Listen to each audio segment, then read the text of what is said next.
रहीम इय्याका नअबुदु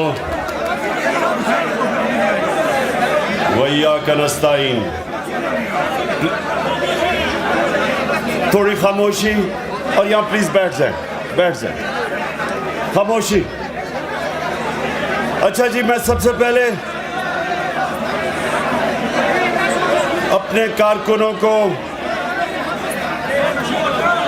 सबसे पहले तो मुबारक देना चाहता हूं कि जिस तरह पेशावर के जलसे पे आपने पब्लिक को निकाला, आप सबको मुबारक हो।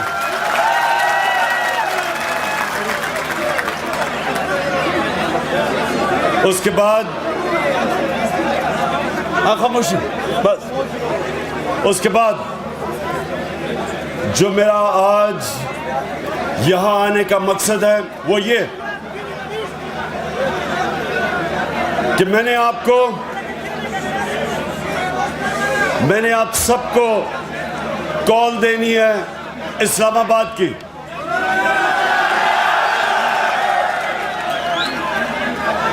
लेकिन उससे पहले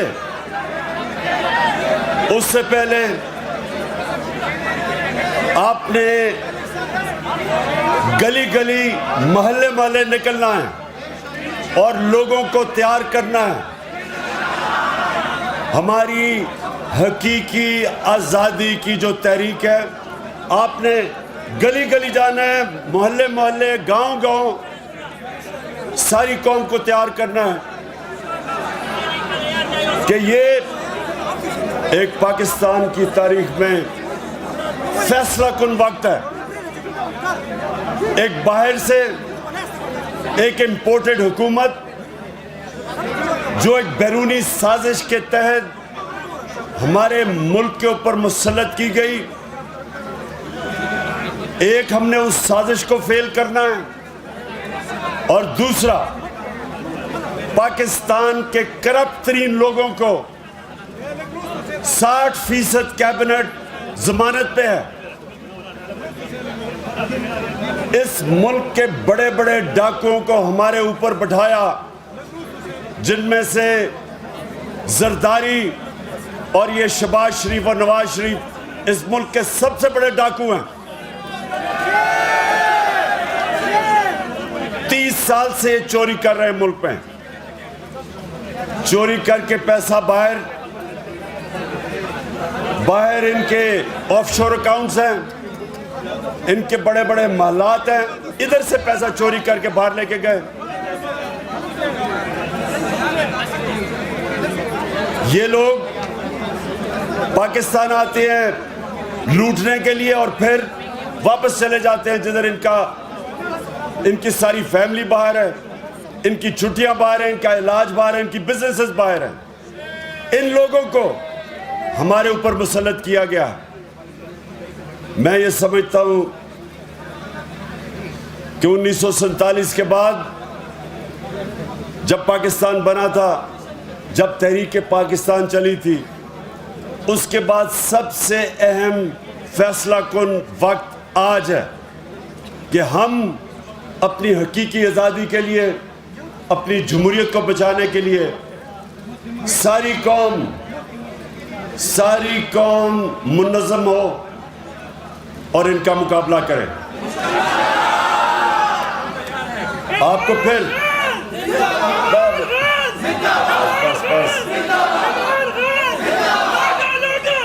ये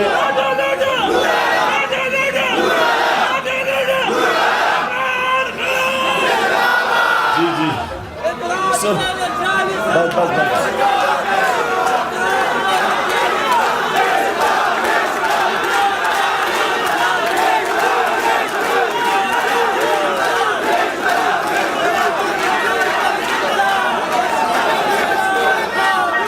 तो मेरे पख्तूनख्वा के कारकुनों, पहले ज़रा मुझे आपने ये मेरे से वादा करना है कि ये आपने अपने मुस्तकबिल की जंग लड़ने के लिए हर गली गली जाना है, मोहल्ले मोहल्ले जाना है, लोगों को इकट्ठा करना है। मैं इंशाअल्लाह अपनी कौम को निकालूंगा इस्लामाबाद अपनी कौम को लेके आऊंगा और पैगाम दूंगा जो अमेरिका ने ये अपने साजिश के तहत इन लोगों को बैठाया है, अमेरिका को भी, कि ये एक आज़ाद मुल्क है, ये किसी का पुतला नहीं है, ये खुददार मुल्क है, ये वो मुल्क है। जब ये मुल्क बना था, इसका नारा था कि पाकिस्तान का मतलब क्या, ला इलाहा इल्लल्लाह के नारे पे ये मुल्क बना था। किसी सूरत हम स्वाय अल्लाह के किसी के सामने नहीं झुकेंगे, हम एक आज़ाद मुल्क है। और दूसरी चीज कि ये जो डाकू हमारे ऊपर मुसल्लत किए गए हैं, जिन्होंने इस साजिश के साथ, ये मीर जाफर और मीर सादिक उनके साथ मिलके इन्होंने ये साजिश की थी, ये डाकुओं को भी हम बताना चाहते हैं कि किसी सूरत हम तुम्हारी इंपोर्टेड हुकूमत को मंजूर नहीं करेंगे।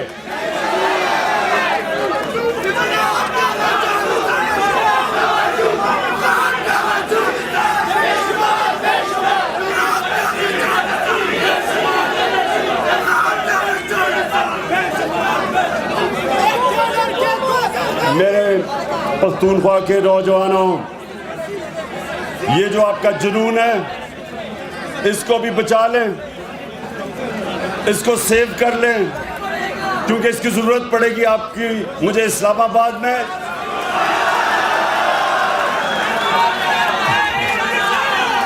और उससे पहले जो आपने तहरीक चला रही है। अच्छा,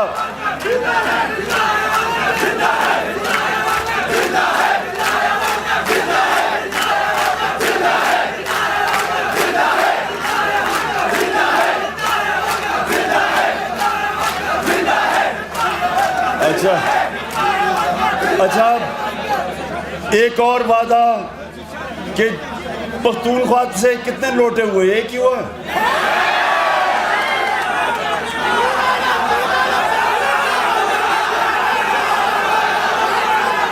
और तो कोई नहीं, एक ही हुआ। अब मुझे नहीं,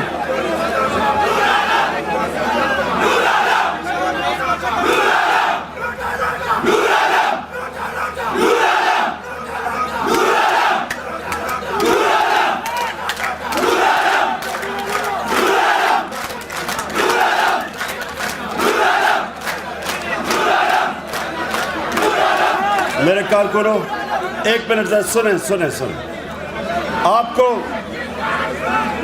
एक मिनट सुनो। देखें, मैं इंतजार कर रहा हूं कि नूर आलम अपने हलके में आए और वोट मांगे लोगों से, और इंशाअल्लाह पाकिस्तान में भी जिधर जिधर ये लौटे जाएंगे वोट मांगने के लिए, मैं इंतजार कर रहा हूं कि इनके लोग, इनकी अवाम इनसे क्या करेगी, मैं उसकी इंतजार कर रहा हूं। देखिए, अमेरिका ने ईरान में भी 1950 की दिहाई में उन्होंने वहां भी रजीम चेंज की, यानी कि हुकूमत बदली। वही उन्होंने किया, पहले पैसा चलाया मीडिया के ऊपर और मीडिया को सारा हुकूमत के खिलाफ किया। मुसद्दक की हुकूमत थी ईरान में, उसके खिलाफ किया। फिर पैसा चलाया और उनके जो उसकी पार्टी के सियासतदान थे उनको खरीदा और फिर ऑपोजिशन से मुजाहरे करवाए। इस तरह ये मुल्क में हुकूमतें बदलते हैं।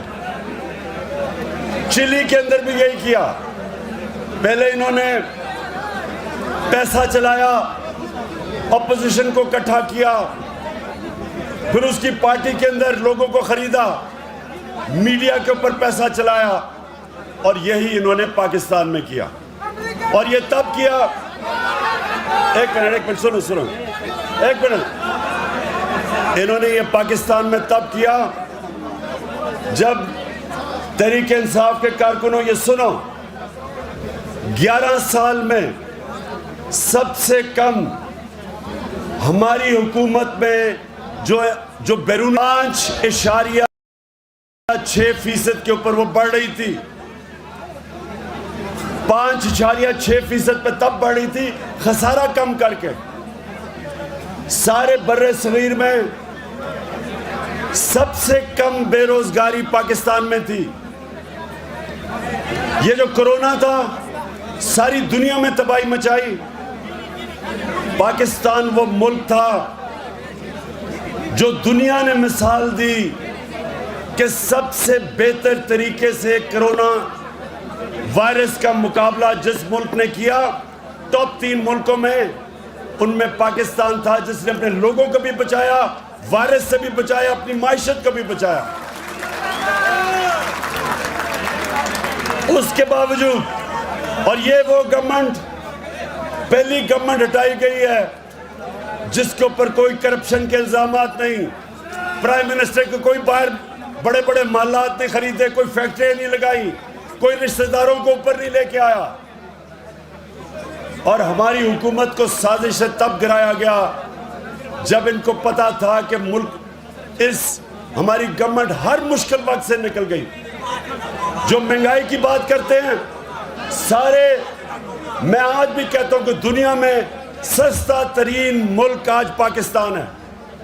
दुनिया में सस्ता तरीन मुल्क है क्योंकि आलमी महंगाई आई हुई है, सारी दुनिया में महंगाई है कोरोना की वजह से।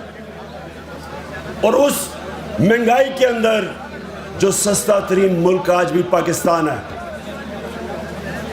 हमने डीजल और पेट्रोल की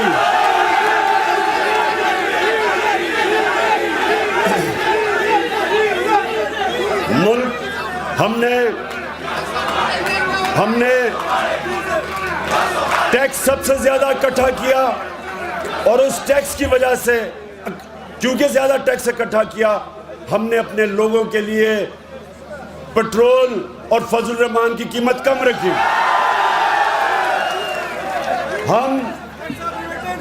हमारी वो गवर्नमेंट थी जिसने सबसे ज्यादा किसानों को फायदा पहुंचाया। हमने किसानों को उनकी फसल की पूरी कीमत दिलवाई। हमने शुगर माफिया का मुकाबला किया जो किसानों को पैसे नहीं देते थे और पैसे कम देते थे, पूरी कीमत भी दिलवाई, वक्त पे दिलवाई। किसानों ने अपना पैसा जमीन पे लगाया और जो 5 बड़ी बड़ी फसलें थी उनमें से सबसे ज्यादा पाकिस्तान की तारीख की पैदावार हमारे जमाने में हुई पिछले साल।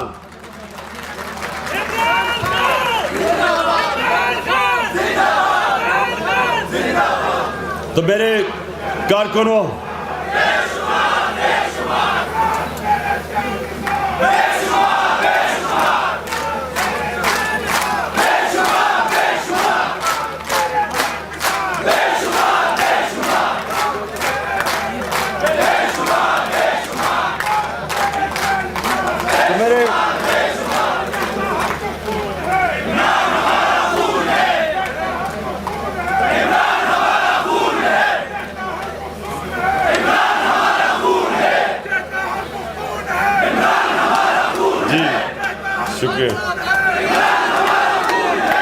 शुक्रिया। अब जरा सुने, तो ये मैं आपके सामने सिर्फ इसलिए ये चीजें रख रहा हूं कि एक हुकूमत जो मुल्क को हर मुश्किल से निकाल रही थी, जिसकी माशी परफॉर्मेंस पिछली कोई भी हुकूमत पिछले 10 साल में मुकाबला नहीं कर सकती थी, जिसने एक मुल्क वो मिला हमें विरासत में जिसका दिवालिया निकाला हुआ था, सारे इदारे तबाह किए हुए थे, वो हमें हुकूमत मिली। और मुझे फख्र है कि सारे मीडिया प्रोपेगेंडा और अपोजिशन प्रोपेगेंडा के बावजूद अल्लाह का शुक्र है कि हमारी हुकूमत सही रास्ते पर निकली हुई थी। जब ये साजिश की गई तो मैं आज ये भी आपको बता दूं नौजवानों की कौम कैसे तबाह होती है। कौम कैसे तबाह होती है जब आप वो करप्ट लोगों को जो 30 साल से मुल्क को लूट रहे थे, जब आप उनको बैठाते हैं तो क्या होता है। अब ये शहबाज शरीफ ने इसने सबसे पहले चीज क्या की, 16 अरब रुपए के FIA के इसके ऊपर केस है। 16 अरब रुपए का नौकरों के नाम पे 16 अरब रुपया, जिसमें मकसूद चपड़ासी का 4.25 अरब रुपया, 370 करोड़ रुपया उसके बैंक में आया। अब एक मिनट, चुप, अब सुने, अब ये क्या किया इसने, आते साथ ही FIA में जो इन्वेस्टिगेटिव ऑफिसर्स थे उनको फारिग कर दिया, उनके खिलाफ इंतकामी कार्रवाई की, सारे अपने लोगों को ऊपर बैठा दिया। अब ये अपने केसेस खत्म करवाएगा। अब ये जब FIA को तबाह करेगा अपने केसेस बचाने के लिए, FIA और भी किसी ताकतवर डाकू को नहीं पकड़ेगी, वो सिर्फ छोटे चोरों को पकड़ेंगे, इदारा तबाह होगा। अब ये नैब को मुकम्मल तौर पे तबाह करेंगे, जिधर इसके बाकी केसेस पड़े हुए हैं, नैब तबाह होगी। FBI को ये तबाह करेंगे, क्योंकि FBI के अंदर ये टैक्स बचाना होता है। अपने आप को बचाने के लिए FBI पे जब लोग लेके आएंगे, FBI जिसने तारीखी टैक्स इकट्ठा किया, हमारे दौर में पाकिस्तान की तारीख में सबसे ज्यादा पैसा इकट्ठा हुआ है, क्योंकि हमने FBI को मजबूत किया। ये उसी FBI को कमजोर करेंगे, क्योंकि ये सारे टैक्स चोर बैठे हुए हैं। 60% कैबिनेट जमानत पे है, इन्होंने अपने आप को बचाना है, तो ये सारे मुल्क के इदारों को कमजोर करेंगे। तो होगा क्या? मेरे कारकुनों ये सुनो, क्योंकि आपने जब तबलीग करनी है लोगों के अंदर जाके, आपने लोगों को ये चीजें समझानी है। होगा क्या? नबी सल्लल्लाहु अलैहि वसल्लम ने कहा था कि कौम तब मरती है जब वो छोटे चोरों को जेलों में डालती है और ताकतवर डाकुओं को नहीं पकड़ती। ये अब आपके सामने तमाशा हो रहा है। अब FIA हमेशा के लिए ताकतवर डाकुओं को नहीं पकड़ेगी, क्योंकि जिन्होंने ये शहबाज शरीफ को और इसके बेटों पे केस बनाए थे, उनके ऊपर इंतकामी कार्रवाई हो रही है। अब सारे बाकी FIA वाले डरेंगे कि कभी हम किसी ताकतवर को ना हाथ डालें।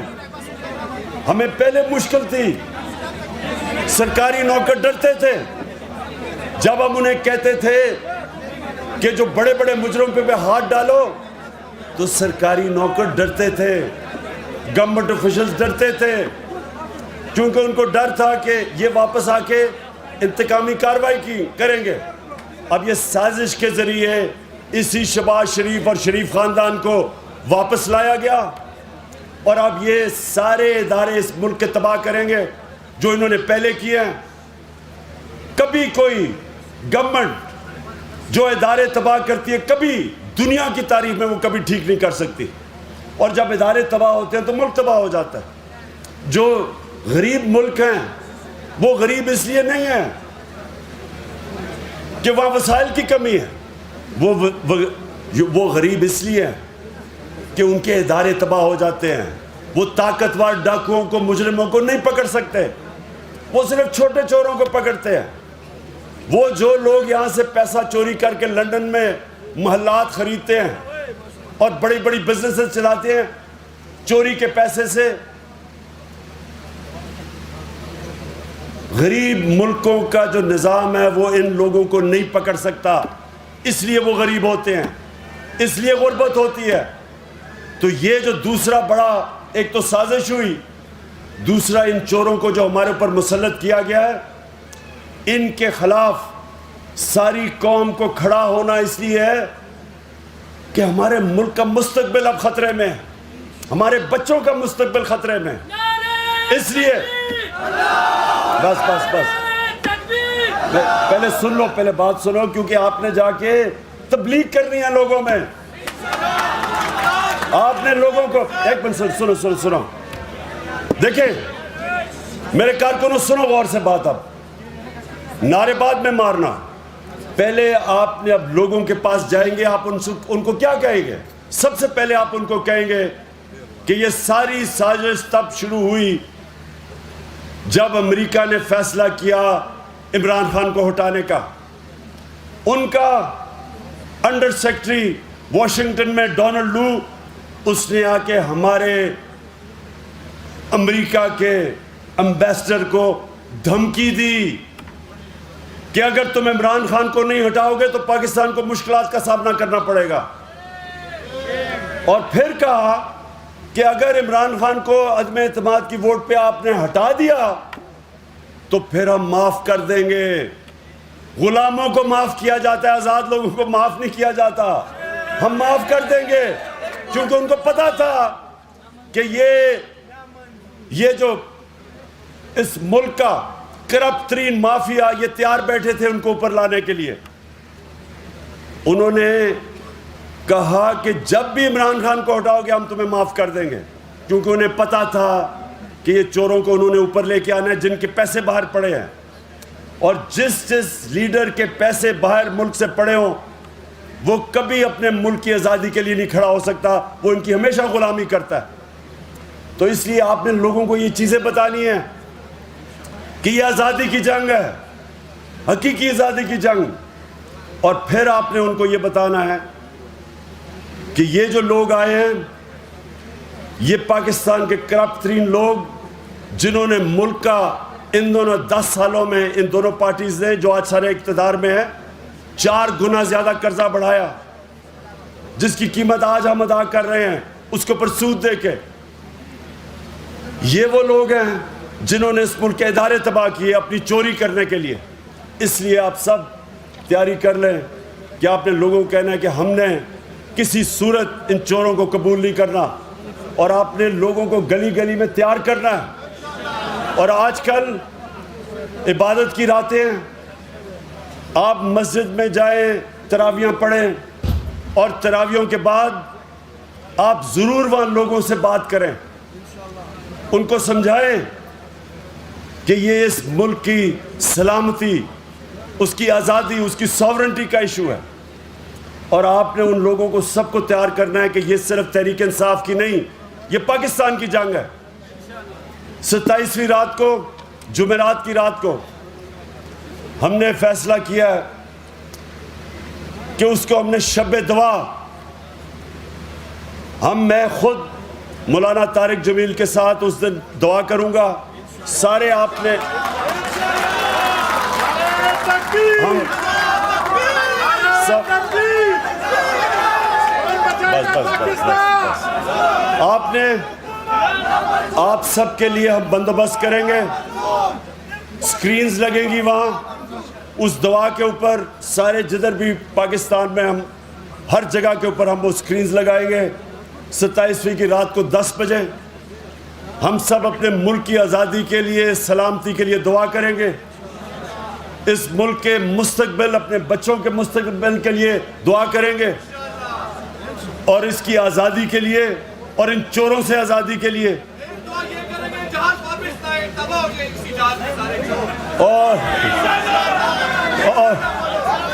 और आप सब ने उसमें शिरकत करनी है शब दुआ में। और आखिर में मैंने ये भी कहना है कि जो चीफ इलेक्शन कमिश्नर है ये बिल्कुल एक नून लीग का प्लांटेड एजेंट है। इसको हमने तहरीक चलानी है कि हमें इस पे कोई एतमाद नहीं, ये कोई मौका नहीं छोड़ता हमें नुकसान करने का। हमने कहा था फॉरेन फंडिंग, हमने चैलेंज किया था कि पहले तीनों जमातों की इकट्ठे केस देखें और देखें कि किसकी जायज़ फंडिंग है, किसकी नाजायज़ है। मैं आज आपको वादा करता हूं कि जब तीनों जमातों की फंडिंग देखी जाएगी, एक जमात की जायज़ फंडिंग होगी, बाकी 2 की नाजायज़ होगी, और वो है तहरीक इंसाफ।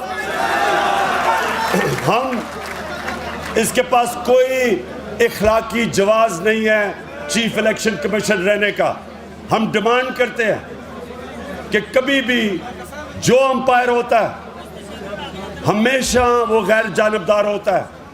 जब एक सबसे बड़ी मुल्क की पार्टी उसके ऊपर एतमाद नहीं करती तो वक्त आ गया कि वो इस्तीफ़ा दे, नहीं तो ये हमारी पार्टी अभी से तैयारी कर रही है इसके खिलाफ सारे मुल्क में मुजाहरे करने के लिए। आप सब तैयार हो? मैं आप सबका फिर से शुक्रगुजार हूं और आपका मुंतज़िर हूं।